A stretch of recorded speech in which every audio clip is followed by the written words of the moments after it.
এখনও কিন্তু শরীরটা ঠিক হয়ে ওঠেনি।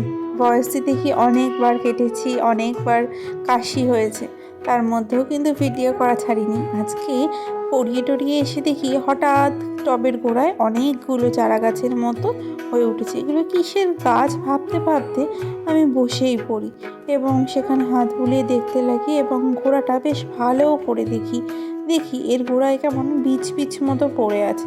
মনের ভুলেই গেছি এর ভিতর কী ফেলেছি। তবে এর গোড়ায় অনেক কালো কালো খোসা দেখতে পারো, এগুলো কিন্তু আমি গাছের পুষ্টির জন্যই দিই।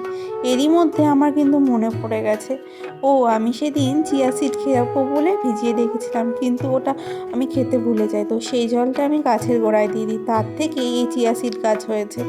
এবার মনে হয় আর চিয়া সিড কিনে খেতে হবে না, এই গাছ থেকে আমি খেতে পারবো। তো তোমরা কারা কারা আমার মতো প্রথম চিয়া সিড গাছ দেখলে অবশ্যই জানিও। আর চিয়া সিড সম্পর্কে জানো না এমন তো কেউ নেই। ভিডিওটা ভালো লাগলে অবশ্যই লাইক করে দিও। টাটা, বাই বাই, দেখা।